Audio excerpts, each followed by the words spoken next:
이스라엘은 다윗과 솔로몬 이후에 북이스라엘과 남유다로 나뉘게 되죠.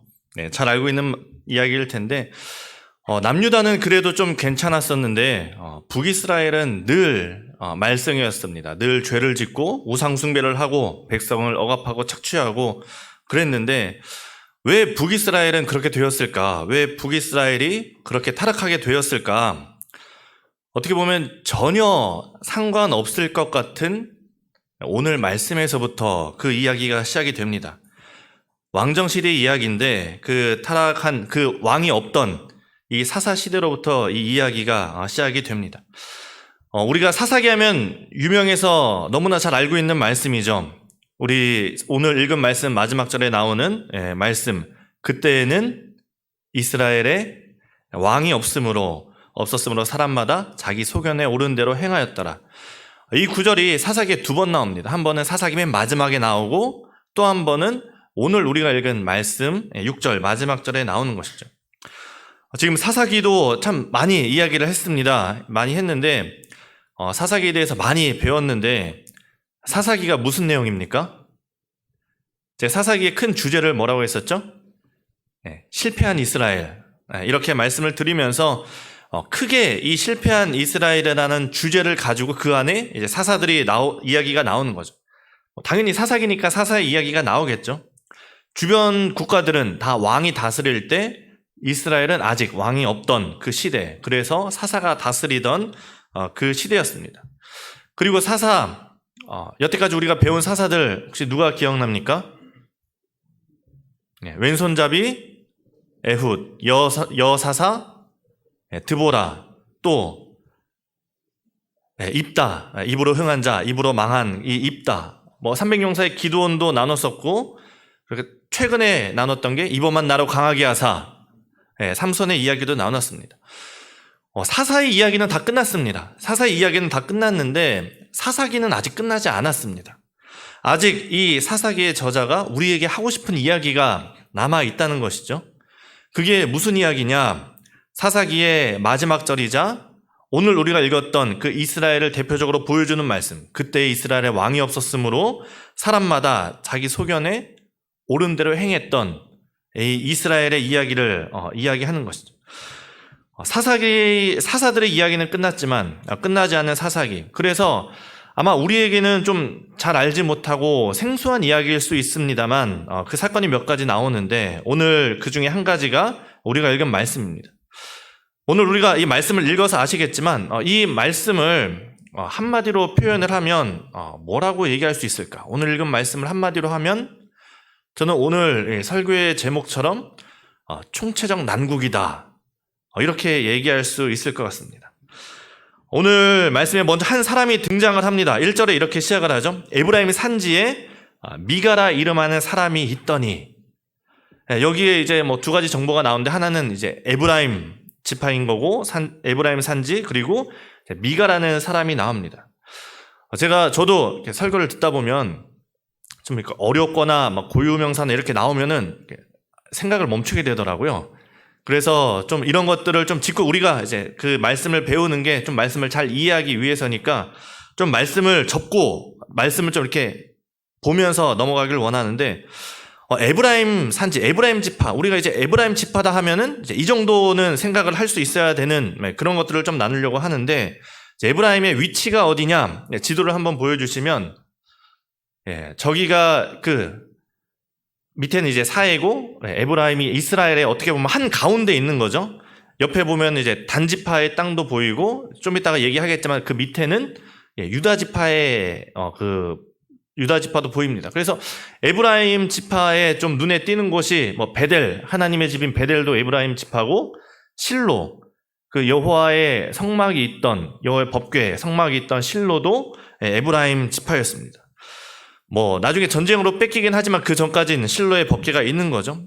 그리고 이제 에브라임 지파 하면 우리가 사사기에서 몇 번 이야기를 나눴는데 굉장히 좀 호전적인 그런 지파였습니다.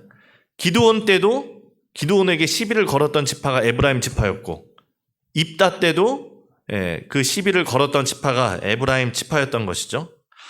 그리고 이제 뭐 또 단지파 얘기도 좀 할 거고 좀 이따 이제 밑에 유다 지파 이야기도 잠깐 하게 될 겁니다.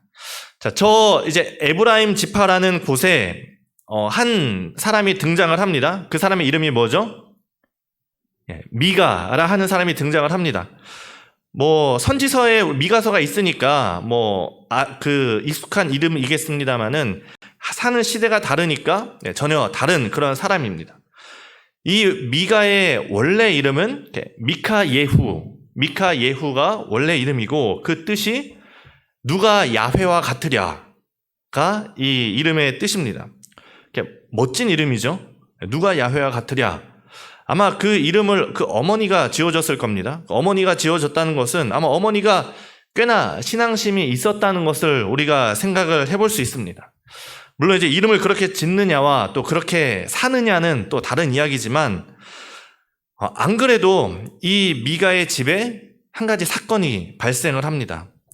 도난 사건이 발생을 합니다. 미가에게 어머니가 있었는데 그 어머니가 가지고 있던 재물을 잃어버립니다. 오늘 성경에 보니까 은 1,100을 잃어버렸다 했습니다. 혹시 은 1,100 혹시 기억하시는 분이 어디서 들어본 기억이 나는 분이 있을까요? 당연히 없을 거라고 저도 생각을 합니다만 우리가 삼손 얘기할 때 그 들릴라에게 방백들이 가서 너 삼손의 약점 알려주면 우리가 각각 은 1,100씩 주겠다 이런 얘기를 했었습니다. 그때 얘기하면서 이 총 은 5,500이면은 100억이 넘는 금액이다 이런 얘기도 했었습니다. 그러니까 은 1,100은 지금하고 이렇게 정확하게 따질 수는 없겠지만 그래도 굳이 따지자면 한 수십억의 가치가 있는 꽤나 비쌌던 그런 가치인데 그 은 1,100을 도난을 당한 겁니다. 그러니까 그 마음이 어떻겠습니까? 여러분 자고 일어났더니 20억이 사라졌네? 하면 어떻겠습니까? 일단 20억이 있어야 되겠지만 어쨌든 그 정도의 한 20억이 사라졌다 하면은 아마 그 마음에 꽤나 상심이 될 겁니다. 그래서 이 어머니가 그 사람을 저주하고 원망을 했습니다. 그런데 사실 그 범인이 누구였느냐? 누가 야훼와 같으랴?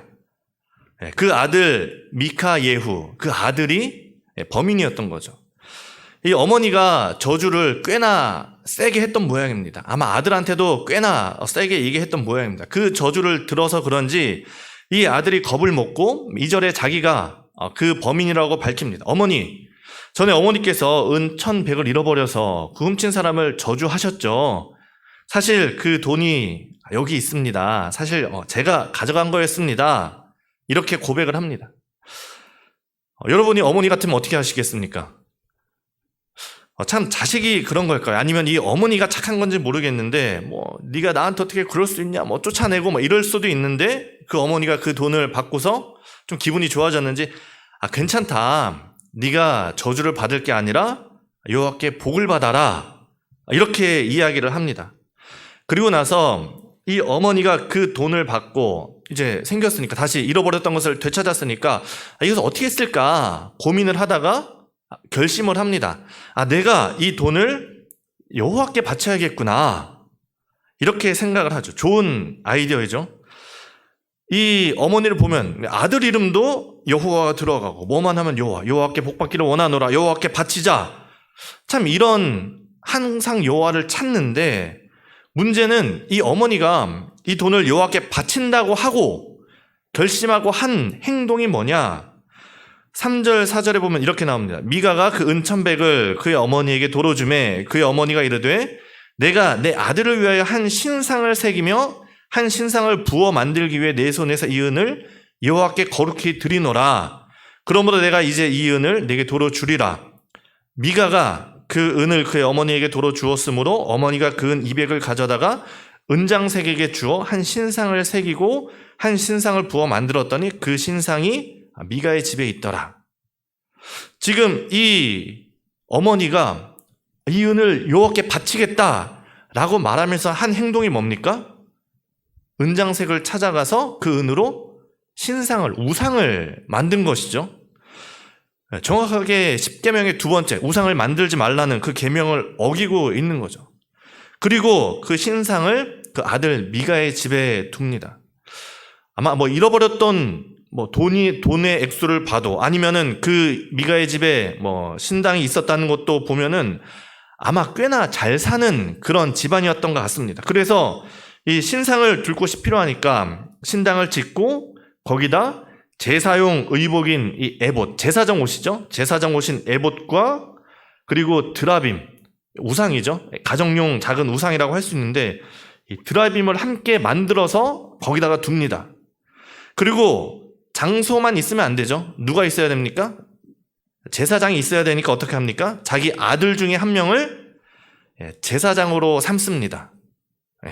지금 이게 우리가 본 1절에서 6절까지의 말씀인데 이 가정의 모습이 여러분 어떻습니까? 지금 잘하고 있는 건가요? 아니면 잘못하고 있는 건가요? 혼란스럽죠. 분명히 여호와의 이름을 부르는데 뭐 이름도 그렇고 여호와께 드리자 뭐 하나님의 이름을 많이 부르는데 제대로 된 모습은 하나도 보이지 않습니다.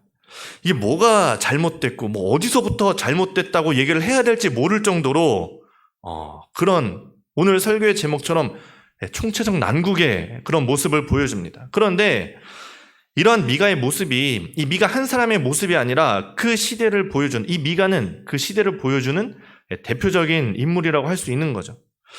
도대체 어디서부터 잘못된 것인지 뭐가 문제인 것인지 이 총체적 난국 이것을 성경에서 한 절을 꼽아서 얘기하자면 우리가 읽은 마지막 절 그때 이스라엘에 왕이 없었으므로 사람마다 자기 소견에 오른 대로 행하였더라. 여호와의 이름을 부르면서 신상 우상을 만들고 그 우상에 에봇에 드라빔의 우상을 한 곳에 두고 또 여호와께 제사를 드리기 위해서 제사장을 세우는데 자기 아들을 그냥 아무나 제사장으로 세우고 이런 모습을 보여주는데 이것이 여기서 끝나지 않고 계속됩니다. 7절에 또 다른 한 사람이 등장을 합니다. 7절에 이렇게 시작하죠. 유다 가족에 속한 유다 베들레헴에 한 청년이 있었으니 그는 레위인으로서 거기서 거류하였더라. 아까 말씀드린 그 에브라임 조금 밑에 있는 유다 지역의 한 레위인 청년의 이야기입니다. 레위인은 기업이 없습니다. 기업이 없다는 얘기는 땅이 없다는 얘기죠. 땅이 없다는 것은 농사를 지어서 먹고 살 수 없다는 이야기입니다. 그러면 이 레위인은 뭘 먹고 삽니까? 각 지파에서 내는 11조를 가지고 먹고 삽니다. 그런데 그 11조를 잘 내지 않았던지 아니면은 뭐 흉년이 들어서 형편이 어려웠든지 이 청년이 유다 지역에서 먹고 살기 힘드니까 그곳을 떠나서 떠돌다가 이 미가의 집에 이르게 됩니다. 그리고 나서 이 레위인 청년을 보고 미가가 제안을 하나 합니다. 내가 해마다 의복 한 벌과 은 10량을 주고 또 의식주도 해결해 줄 테니 우리 집에 제사장 되어달라 이런 제안을 하는 겁니다. 서당계 3년이면 풍어를 읊죠. 아마 제사를 보고 자라왔을 이 레위인인 이 청년이 그 제안을 수락합니다. 이제 뭐 떠돌아다니지 않고 미가의 집에서 제사장을 하면서 살게 된 것이죠. 여러분, 레위인과 제사장이 같은 건가요? 레위인과 제사장은 분명히 다릅니다. 전혀 다릅니다. 레위 족보를 보면 또 족보 이야기를 하면 좀 마음이 심란해지긴 하지만 좀 족보를 우리가 보면은 레위는 야곱의 12아들 중에 세 번째 아들이죠. 그리고 레위에게 세 아들이 있는데 게르손, 구앗, 무라리. 다는 안 적었습니다만 구앗의 아들 중에 이제 아므람과 이스라엘과 몇몇 아들이 더 있고 아므람의 아들 중에 미리암은 딸이죠. 딸과 아들인 아론 그리고 모세가 있는 거죠. 그러니까 어느 정도 좀 파악이 되시죠? 저 중에서 제사장은 누굽니까? 아론이 첫 대제사장이고 제사장은 세습을 하기 때문에 이 아론의 자손들이 제사장 역할을 합니다. 그리고 레위 자손의 다른 아들들, 게르손의 후손이나 고앗의 그 아론의 말고 다른 후손, 이스라엘의 자손이나 아니면 무라리의 후손은 제사를 드리는 제사장이 아니라 그곳에서 제사를 돕는 레위인의 역할을 하는 것이죠.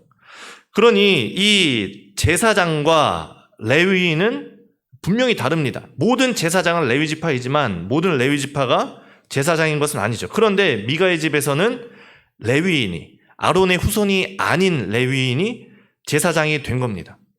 근데 그러고 나서 이 미가가 하는 말이 더 가관입니다. 미가가 뭐라고 얘기하느냐? 내 자식 에브라임 지파인 내 자식이 아니라 레위인이 우리 제사장이 되었으니까 이제 우리 가족이 여호와께 복을 받겠구나. 또 이렇게 생각을 합니다.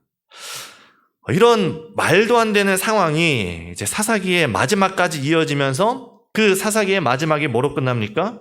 그때 이스라엘에 왕이 없었으므로 사람이 각기 자기 소견에 오른 대로 행하였더라라고 끝나는 겁니다.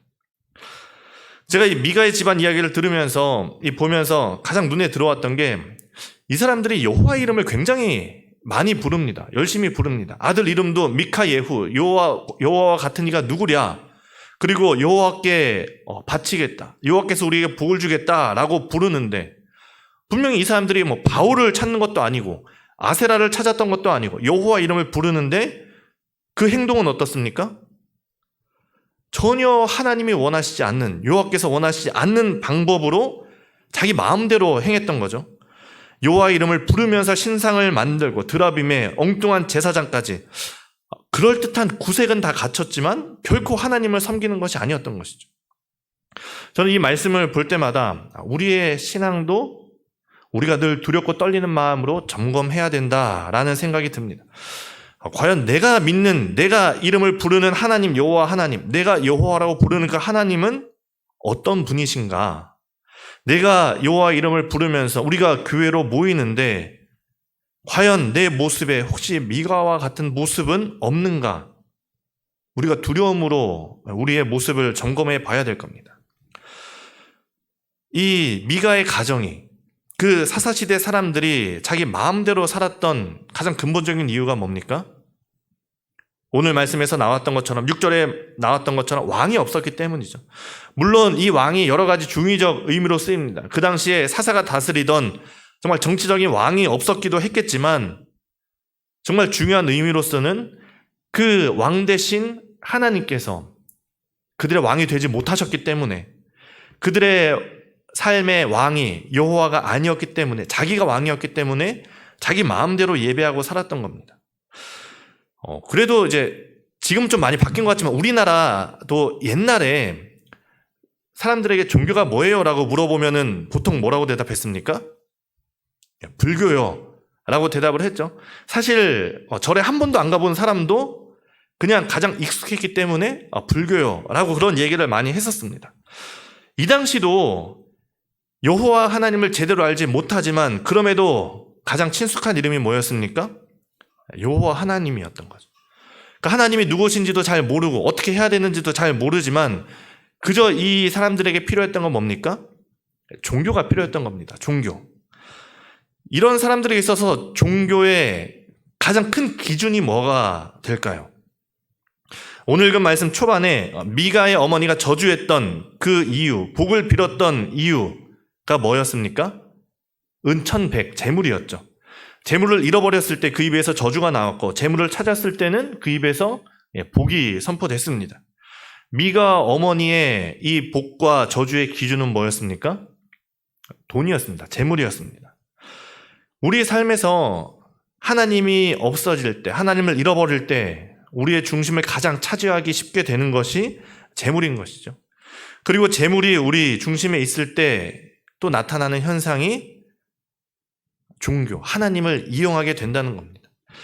그 신이 어떤 신이냐가 중요한 게 아닙니다. 여호와 하나님인지 바알인지 아세라인지가 중요한 것이 아니라 그 신이 내게 복을, 재물을 주는 신이냐 아니냐, 이게 중요한 것이죠. 이름이 상관이 없습니다. 내가 알고 있는 신이 바알이면 바알의 이름을 부르는 거고 여호와면 여호와의 이름을 부르면 되는 겁니다.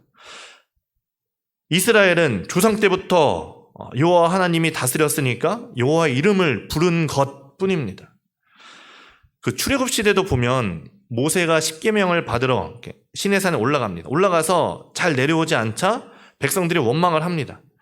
이 위기를 느낀 아론이 백성들에게 금을 가져와라 하면서 금을 녹여서 금송아지를 만들고 뭐라고 외칩니까? 이스라엘아, 금송아지를 향하여서 이스라엘아, 이는 너희를 애굽 땅에서 인도하여 낸 너희 신이라. 오늘이 바로 여호와의 절이리라.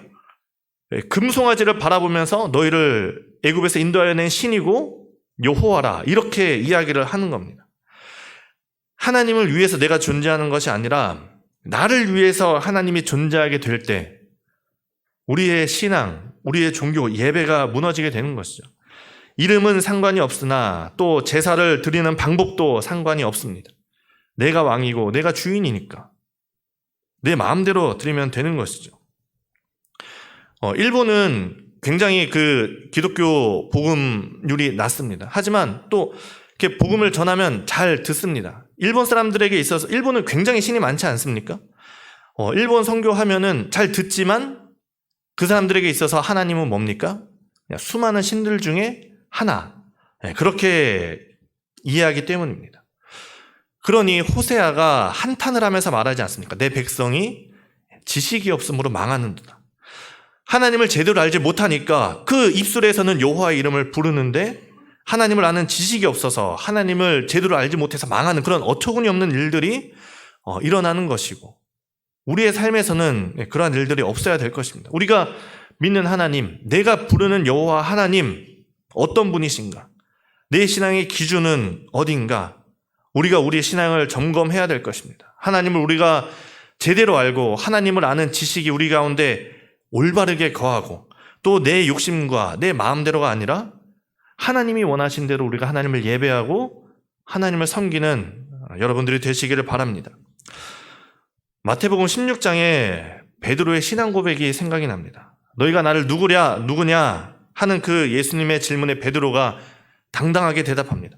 주는 그리스도시요 살아계신 하나님의 아들이십니다. 이 고백으로 베드로가 큰 칭찬을 받게 됩니다. 거기서 끝났으면 좋았을 텐데 이 예수님께서 잡히신다는 얘기를 들은 베드로가 그 칭찬받은 흥분을 가라앉지 못하고 다시 한번 나섭니다. 예수님, 절대로 주님에게 그런 일이 있으면 안 됩니다. 절대 그 일이 일어나지 않도록 할 겁니다. 그때 예수님께서 언제 칭찬했냐는 듯이 베드로를 책망하면서 말씀하십니다. 네가 하나님의 일을 생각하지 않고 도리어 사람의 일을 생각하는구나. 지금 베드로는 하나님의 뜻대로 예수님을 따랐던 것이 아니라 자기 마음대로 예수님을 따랐던 것이죠.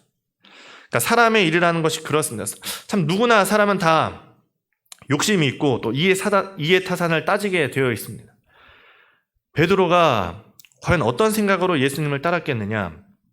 그리스도시고 하나님의 아들이신 예수님께서 왕이 되셔서 더불어 나도 한 자리 차지하는 것, 그게 베드로의 욕심인 것이죠.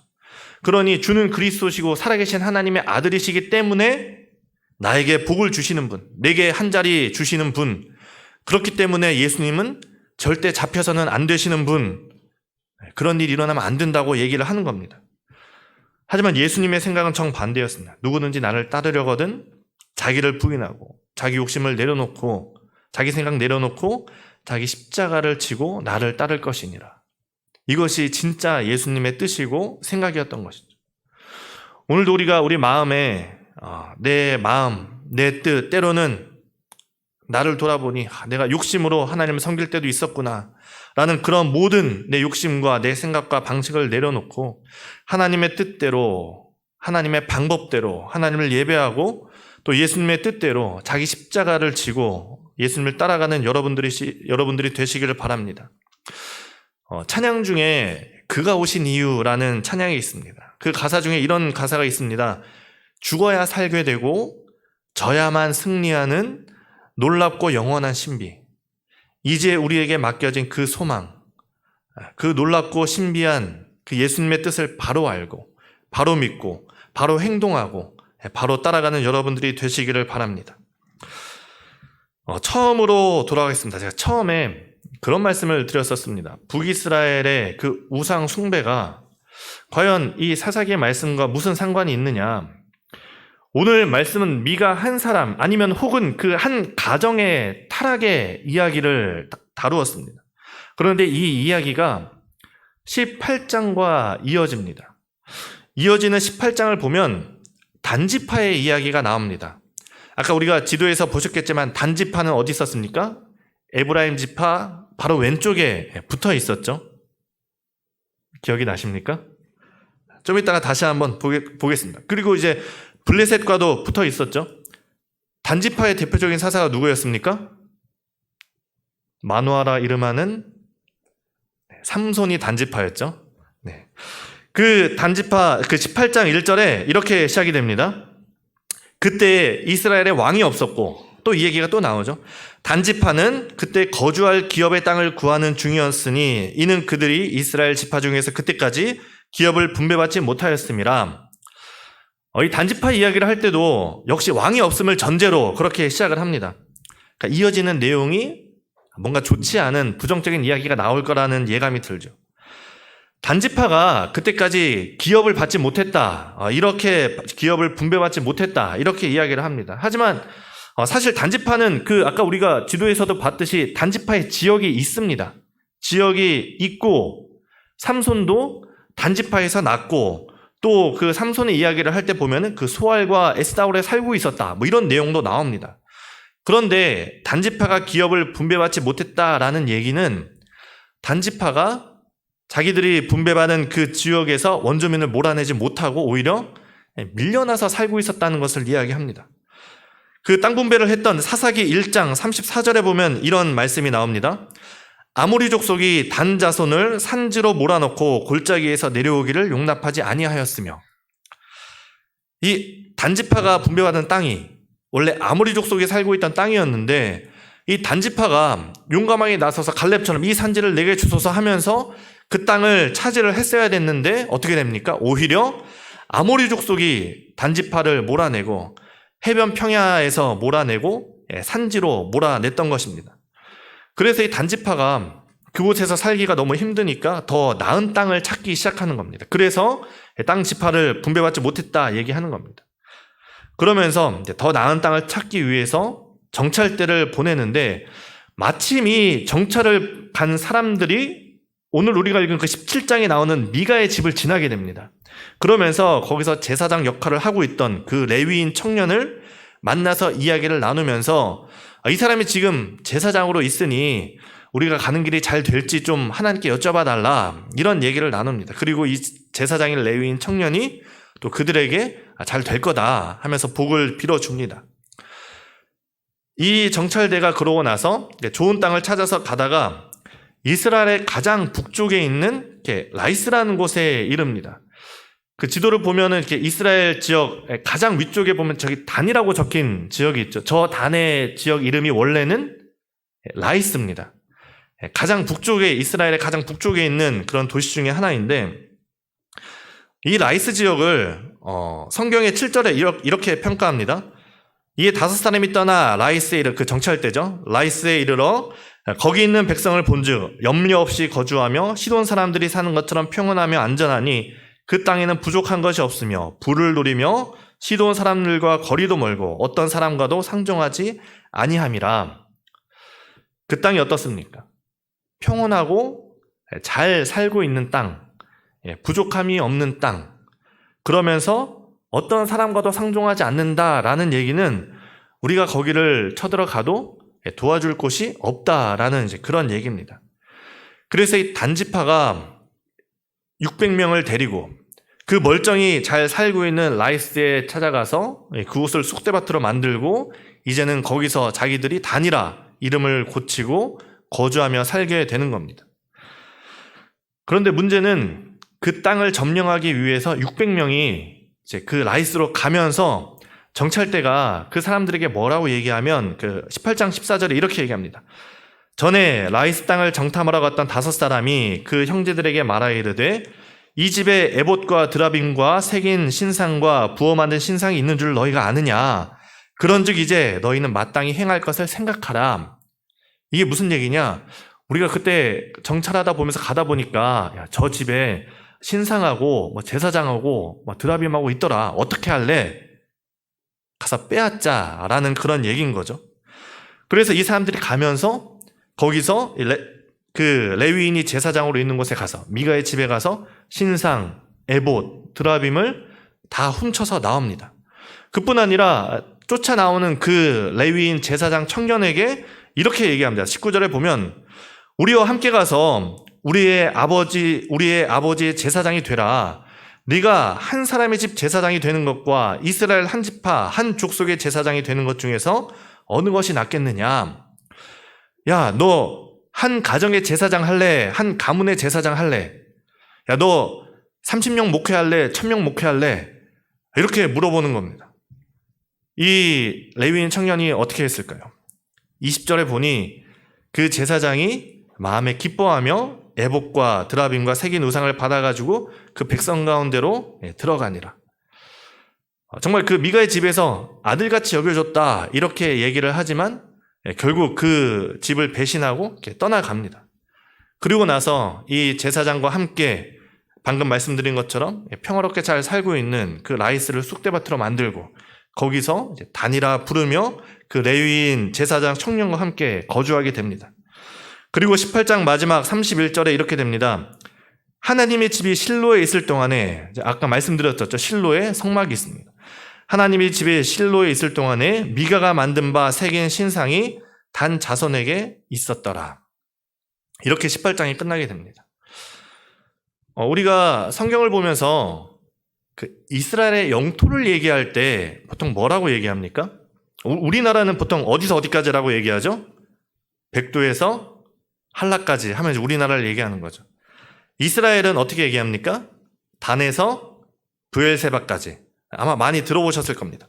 그러니까 단이 가장 북쪽에 있는 것이 단이고 가장 아래쪽에 이제 브엘세바가 있는데 사사시대에 중앙성소는 그 에브라임 지파 실로에 있었습니다. 그런데 이 단은 우상숭배의 근거지였습니다. 그리고 이것이 후에 이스라엘이 분열되었을 때 남유다는 성전에 예루살렘에 모인다 하면 북이스라엘은 어디에 모일까 하면 어디에 모이느냐? 그 단에 모였습니다. 여로보암이 이미 이때부터 그 신상과 드라빔이 있고 가장 종교 활동이 왕성했던 그 단 지역에 금송아지를 세우면서 분열 왕국 시대에 우상 숭배의 중심지가 단이 되는 것이죠. 남유다는 예루살렘 성전에 모이고 북이스라엘의 종교의 중심은 우상 숭배의 중심은 단이 되었던 겁니다. 그러니까 이 사사시대 어떻게 보면 17장에서는 개인 차원에서 자기 마음대로 행해진 이 미가의 우상 숭배가 단 지파의 한 지파의 우상 숭배 근원이 되고 이게 더 나아가서 어떻게 됩니까? 북이스라엘 역사에서 씻을 수 없는 이 우상 숭배의 근원 역할을 하게 되는 것이 바로 이 단이었던 것이죠. 이 미가의 시작에서 출발된 것이죠. 그러니까 죄라는 것이 그렇습니다. 참 무섭습니다. 작은 죄가 한 개인의 일탈과 죄가 한 민족을 우상 숭배로 빠뜨리는 것을 보면서 우리가 우리 스스로를 돌아봐야 될 것입니다. 게다가 지금 우리가 호국보훈의 달을 맞아서 우리 민족을 위해서도 우리가 돌아보면서 기도를 해야 할 것입니다. 한 사람의 죄가 그리고 한 사람의 죄가 모여서 그 지역이 병들고 나라가 망할 수 있는 것을 우리가 보면 우리가 거꾸로 생각할 수도 있어야 됩니다. 반대로 나 하나가 먼저 하나님 앞에 바로 서는 것을 통해서 이 나라가 바로 설 수 있게 됨을 우리가 기억해야 될 것입니다. 나의 죄를 회개하고 내가 먼저 회개하고 바로 서고 그리고 내가 이 나라와 민족을 위해서 이 나라 역사 가운데 흐르는 죄의 역사를 복의 근원되는 우리가 끊어낼 수 있는 그 시간이 바로 오늘부터 우리의 결단으로부터 있기를 바랍니다. 마지막으로 오늘 말씀에 큰 반전이 한 가지 또 있습니다. 유다 지파에서 이 레위인 청년의 이름이 마지막에 등장을 합니다. 이 30절이 이렇게 이 청년을 소개합니다. 단 자손이 자기들을 위하여 그 새긴 신상을 세웠고 모세의 손자요 게르솜의 아들인 요나단과 그의 자손은 단 지파의 제사장이 되어 그 땅 백성이 사로잡히는 날까지 이르렀더라. 그 제사장 청년의 이름이 뭡니까? 요나단. 그리고 그 조상이 누구입니까? 모세입니다. 그 땅 백성이 사로잡히는 날까지, 아수르의 망에서 사로잡히는 것이죠. 마치 그 백성이 사로잡히는 이유가 그들인 것처럼, 그리고 그날까지 이 모세의 후손이 우상 숭배의 중심이 되어버리는 이 안타깝고 충격적인 사건을 바라보면서 우리 다음 세대에 대한 다시 한번 중요성에 대해서, 다음 세대의 중요성에 대해서 우리가 다시 한번 돌아봐야 됩니다. 누군가 그런 얘기를 했습니다. 하나님은 손자가 없다. 하나님께는 자녀만 있을 뿐이다. 무슨 말인지 이해가 되시죠? 지금 내 신앙이 다음 세대의 신앙이 아닙니다. 지금 내 신앙이 다음 세대를 구원하지 못합니다. 우리는 누구나 다 개인적으로 하나님을 만나야 되고 우리 모두가 다 하나님의 손자가 아니라 하나님의 자녀가 되어야 되는 것이죠. 사사기가 이제 거의 마무리되어 가지만 한 가지 주제가 실패한 이스라엘이라면 다른 한 가지는 그렇게 사사기가 실패한 이스라엘이 되기까지 왔던 그 중요한 이유 중에 하나가 다음 세대라는 것입니다. 이 다음 세대가 다른 세대가 되어서 이스라엘은 실패한 겁니다. 그렇기 때문에 우리는 오늘 우리를 위해서 뿐만 아니라 다음 세대를 위해서 기도해야 될 것입니다. 오늘 우리가 여호와의 이름을 불렀지만 각자 소견에 오른 대로 행동했던 이 미가의 집을 바라보면서 우리 자신을 돌아보고 그리고 그 개인의 일탈이 결국 나라의 우상 숭배가 되었던 것을 바라보면서 우리가 이 나라와 민족을 돌아보고 또 이 모세의 후손이 우상 숭배의 중심이 되는 것을 보면서 우리가 다음 세대를 돌아보고 기도하는 우리 상일교회가 될 수 있기를 바랍니다. 그래서 오늘 우리가 이 세 가지를 위해서 함께 기도하면 좋겠습니다. 한 가지는 우리의 개인의 올바른 신앙을 위해서, 하나님을 제대로 아는 우리의 개인적인 신앙을 위해서, 또 한 가지는 우리 한 사람 한 사람이 바로 서서 이 나라와 민족이 주님 앞에 바로 서는 나라가 되기를, 그리고 다음 세대가 하나님의 손자가 아니라 하나님의 자녀가 되기를 우리 자신과 또 이 나라와 민족과 우리 다음 세대를 위해서 우리 합심해서 기도하겠습니다. 거룩하신 하나님, 오늘도 우리가 이 사사기의 말씀을 보면서 정말 사사 이야기는 끝났지만 여전히 어리석은 그 이스라엘 백성들의 모습을 보게 됩니다. 하나님을 바로 알지 못하고 그 입술에서는 여호와 이름을 부르지만 하나님이 원하시는 대로 살지 않았던, 어리석게 살았던 그 미가의 집을 바라보면서 하나님, 우리의 자신을 돌아봅니다. 내가 정말 우리 입술로는 여호와 이름을 부르지만 오늘도 하나님 이름을 부르며 기도하지만 혹시나 내 기도 속에 정말 나의 욕심이 들어가지는 않았는지, 내가 정말 하나님이 원하시지 않는 방법으로 하나님을 믿고 있었던 건 아닌지, 하나님, 우리가 두렵고 떨리는 마음으로 우리 신앙을 돌아보게 하시고, 하나님, 내가 정말 주님 앞에 바로 서고 하나님을 아는 지식이 하나님 우리 가운데, 우리 상일교회 가운데, 우리 모든 성도들 가운데 있기를 원합니다. 하나님, 우리에게 하나님을 가르쳐 주시고 주님, 우리에게 주님의 말씀을 밝히 들을 수 있도록 성령 하나님 우리를 도와주셔서 정말 우리 말씀이 우리에게 깨우쳐지게 하시고 주님께서 우리에게 말씀하신 대로 살아가는 우리 상일교회가 되며, 하나님, 우리 교회가, 한국교회가 정말 우리 한 사람 한 사람의 그리스도인이 바로 설 때 하나님 또한 이 나라와 민족이 주님 앞에 바로 서는 나라가 되게 하여 주옵소서.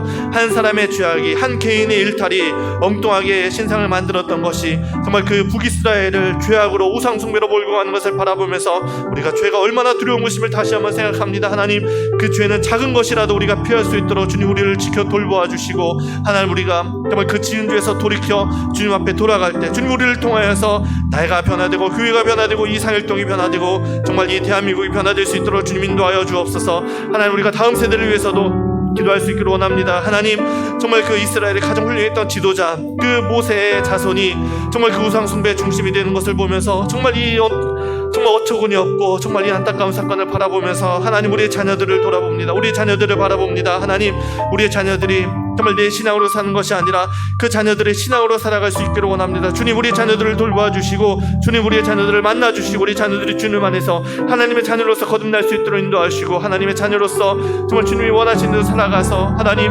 정말 그들이 하나님이 기뻐하시는 하나님의 자녀가 될 수 있도록 주님 인도하시고 함께하여 주옵소서. 거룩하신 하나님, 오늘 우리가 또 사사기의 이야기를 계속해서 보았습니다. 하나님, 사사 이야기는 끝났지만 여전히 이 사사기는 그 어리석은 이스라엘, 실패한 이스라엘의 모습을 또 우리에게 보여줍니다.